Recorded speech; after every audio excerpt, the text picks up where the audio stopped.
Hello दोस्तों, नमस्कार and welcome to G chills. Bharat का नमक खाकर तालिबान ने क्यों किया नमक हरामी। तालिबान का भारत के खिलाफ यह कारनामा देखकर आप सभी का खून खोल उठेगा।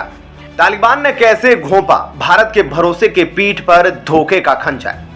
क्या तालिबान ने शुरू कर दिया है अखंड भारत के अस्मिता पर सबसे तगड़ा हमला। क्या तालिबान की इस हरकत के बाद भी प्रधानमंत्री मोदी अफगानिस्तान भेजेंगे गेहूं और करोड़ों रुपए। दोस्तों, कहते हैं ना, कुछ लोग ऐसे भी होते हैं जो जिस थाली में खाते हैं उसी थाली में छेद भी करते हैं। अब यह कहावत वर्तमान में अफगानिस्तान में तालिबान सरकार पर बिल्कुल फिट बैठ रही है। अफगानिस्तान की इस आतंकी तालिबान सरकार की तरफ से हाल ही में ऐसी खबर निकलकर सामने आई है जिसको सुनकर आपका खून खौल उठेगा। दोस्तों, हम सब जानते हैं कि भारत अपनी मानवता और बिना किसी फायदे के सहायता के लिए जाना जाता है, और यही कारण था कि आज 2 साल हो गए तालिबान की सरकार को अफगानिस्तान में, लेकिन आज तक भारत ने तालिबान से बात तक नहीं करी और मान्यता देना तो दूर की बात, लेकिन तब भी इस आतंकी तालिबानी सरकार के कारण वहां के जो आम अफगान लोग हैं वह बहुत ज्यादा पीड़ा का सामना कर रहे हैं। और उसको देखते हुए भारत ने अगस्त 2021 से लगातार आज तक कितने मैट्रिक टन गेहूं भेजा है, इसकी कोई भी गिनती नहीं है।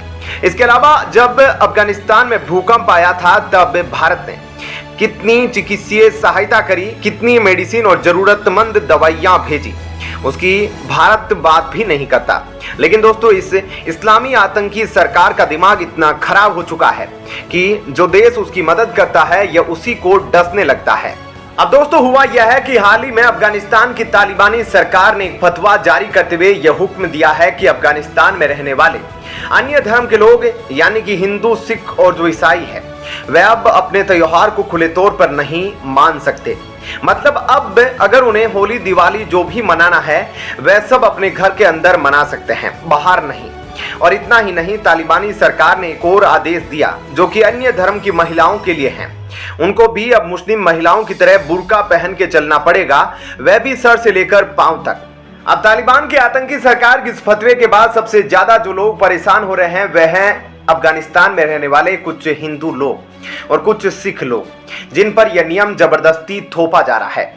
अब तो ऐसा लग रहा है कि भारत को अब जल्द से जल्द जितने भी वहां पर हिंदू धर्म और सिख धर्म के लोग सबको भारत वापस लेकर आना चाहिए। अब ऐसा लग रहा है कि भारत ने तालिबान को मदद भेजकर बहुत बड़ी गलती कर दी है। क्या मुस्लिम देश कभी भी भारत के सगे नहीं हो सकते? आखिर कैसे कश्मीर पर नजर उठाने की हिमाकत करता है सऊदी अरब? कश्मीर में आयोजित G20 में शामिल तक नहीं होता, लेकिन कश्मीर को पाकिस्तान का हिस्सा झट से बता देता है। आखिर भारत क्यों प्रिंस सलमान को महाराज जैसा स्वागत करता है? जी हाँ दोस्तों, भारत में G20 सम्मेलन शुरू होने में बस अब हफ्ता ही बाकी है, लेकिन इस G20 संगठन के सदस्य देशों में से ज्यादातर देशों ने अभी तक भारत को कोई कंफर्मेशन नहीं दी है कि वह इस सम्मेलन में शामिल होंगे या नहीं, या फिर उनकी तरफ से कौन आएगा, उनके प्रधानमंत्री, उनके राष्ट्रपति या फिर वह अपना कोई मंत्री भेजेंगे। अब दोस्तों, आप सोच रहे होंगे कि अमेरिका, चीन जैसे देशों ने तो पहले ही हाँ बोल दिया है। हाँ बिल्कुल, जितने भी पश्चिमी देश है, जितने भी बड़े देश हैं, उन्होंने लगभग सब ने भारत को कंफर्म कर दिया है। लेकिन यह सऊदी अरब और साउथ अफ्रीका, तुर्की जैसे देश है, इन्होंने अभी तक भारत के किसी भी तरह का कोई जवाब नहीं दिया। दोस्तों, जैसा कि आप सभी जानते हैं कि भारत ने इस बार G20 सम्मेलन की कई बैठकें भारत के अलग अलग राज्य में करनी है, और उसमें से भारत ने एक मीटिंग कश्मीर में रखी है।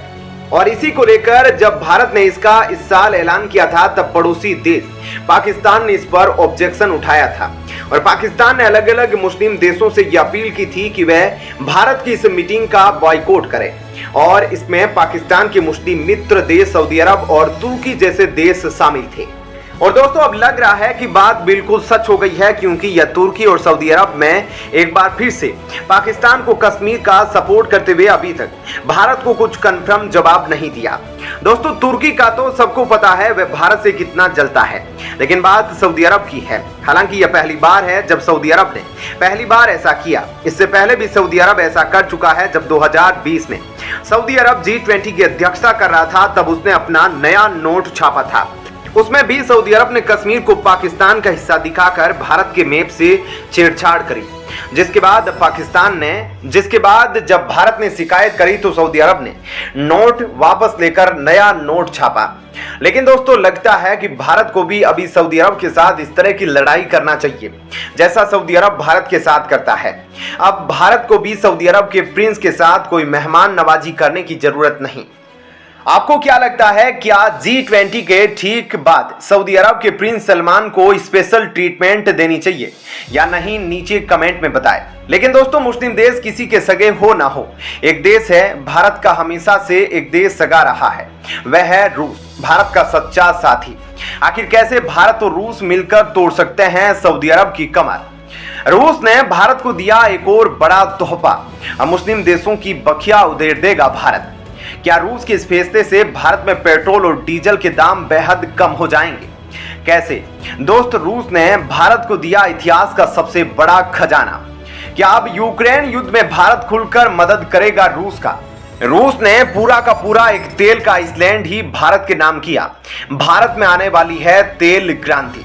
जी हाँ दोस्तों, मुस्लिम देशों की खटिया खड़ी करने और इन देशों को सबक सिखाने के लिए भारत के दोस्त रूस ने भारत को ऐसा ऑफर दिया है कि अब यह ऑफर केवल भारत और रूस मिलकर सऊदी अरब जैसे क्रूड ऑयल एक्सपोर्ट करने वाले देश की वाट लगाने वाले हैं। और ऐसा हम इसलिए कह रहे हैं क्योंकि दोस्त ने भारत के लिए अब खजाना खोल दिया है। दरअसल दोस्तों हुआ यह है कि रूस और यूक्रेन युद्ध से पहले रूस का एक द्वीप जिसको स्कलिन द्वीप के नाम से जाना जाता है, यहाँ पर बताया जाता है कि यहाँ पर प्राकृतिक गैस और कच्चे तेल के बहुत ज्यादा भंडार है। अब हुआ यह है कि रूस और यूक्रेन युद्ध से पहले यहाँ पर रूस ने सभी कंपनियों को आमंत्रित किया था, जिसमें अमेरिका, यूरोप की बहुत सी कंपनियां थी और रूस ने कहा था कि आप यहां पर खनन करो और जो आपको मिलेगा उसका 70-80% हमें दो, बाकी अपना शेयर लेकर जाओ। लेकिन दोस्तों उसके बाद रूस और यूक्रेन के बीच युद्ध शुरू हो गया। पश्चिमी देशों ने प्रतिबंध लगा दिए रूस पर और सारी कंपनियां जैसा तैसा काम अपना वहीं छोड़कर रूस से वापस अपने देश चली आई। अब वे स्कलिन द्वीप ऐसे ही पड़ा है, वहां पर सारी मशीनरी, खनन क्षेत्र सब ऐसे ही पड़ा है। और दोस्त चाहता है कि इस द्वीप में कच्चे तेल की पोटेंशियल काफी ज्यादा है और इसको देखते हुए रूस ने भारत और चीन को ऑफर दिया। लेकिन हुआ यह कि चाहकर भी चीन यह आइसलैंड नहीं ले पाया। ऐसा इसलिए हुआ क्योंकि चीन का मानना है कि उसकी अपनी खुद की टेक्नोलॉजी है और चीन को ऐसा भी लगता है कि यहाँ पर खनन करने से उसकी लागत ज्यादा लगेगी और उसकी कंपनियों को प्रॉफिट कम होगा। और जबकि भारत ने इस प्रोजेक्ट के लिए तुरंत हाँ कर दिया क्योंकि भारत अमेरिकन और यूरोपियन टेक्नोलॉजी से भली भांति परिचित है और भारत ने देखते ही देखते काम में हाँ कर दी। अब दोस्तों आप इसी से अंदाजा लगा सकते हैं कि भारत वर्तमान में अपने कच्चे तेल के आयात का 42% रूस से मंगाता है सस्ते दामों पर। अब जब भारत रूस से स्कलिन द्वीप से खनन करना शुरू कर देगा तो भारत का आयात अब पूरी तरह से रूस पर डिपेंड हो जाएगा और रूस से सस्ते दामों पर कच्चा तेल लेकर भारत अपना हिस्सा भी पूरा कर लेगा। लेकिन अब इससे ज्यादा सऊदी अरब जैसे कच्चे तेल देने वाले देशों को चोट पहुंचेगी क्योंकि भारत दुनिया में दूसरा सबसे बड़ा कच्चा तेल इंपोर्टर है और अगर भारत अपने कच्चे तेल का इंपोर्ट डाइवर्ट कर देता है तो इन देशों का लुटिया डूब जाएगा। ऐसे में क्या कहना है आपका इस खबर पर, जरूर बताएं। धन्यवाद। जय हिंद।